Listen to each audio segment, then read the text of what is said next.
Hey, Chef Andre here. Today we're going to make some butternut squash apple soup. So break out that Instapot. We're going to make some quick, delicious, healthy soup, and it's incredibly easy.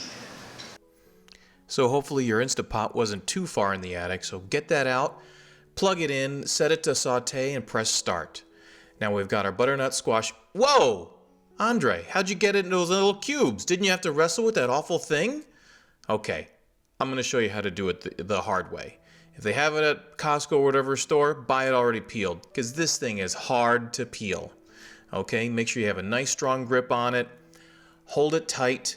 Thing's going to want to fly all over your counter.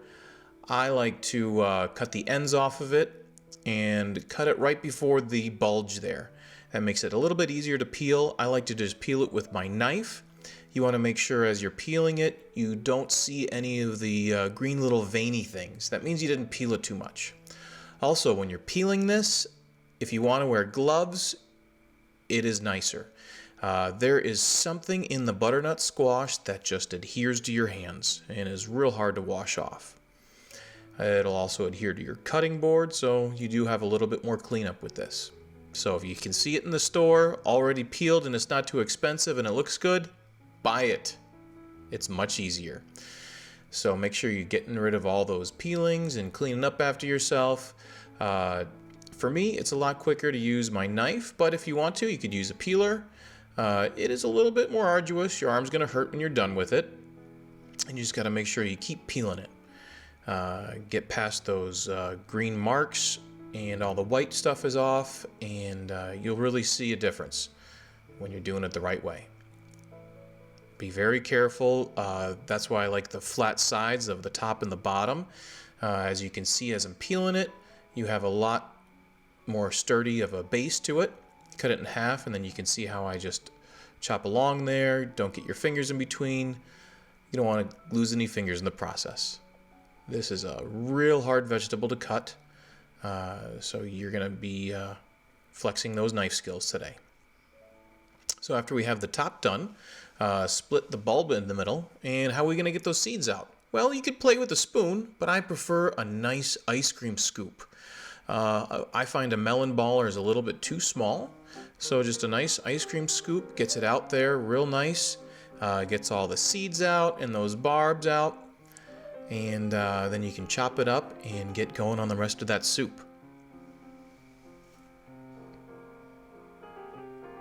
Now we've got one onion chopped, adds a nice flavor and texture to the soup.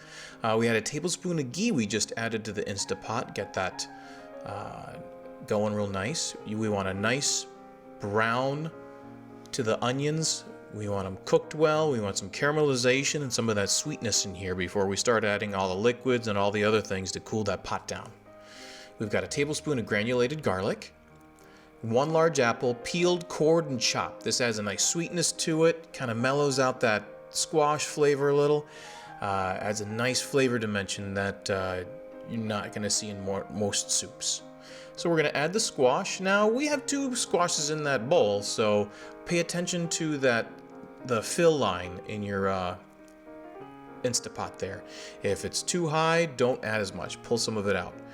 We've got half a tablespoon of turmeric, half a teaspoon of curry powder, half a teaspoon of nutmeg, 1 teaspoon of cinnamon, salt and pepper to taste, and we've got 3 cups of bone broth. Obviously, you could use veggie stock if you want to go vegetarian. I'm using the chicken bone broth, and it is delicious. Tightly cover that Instapot.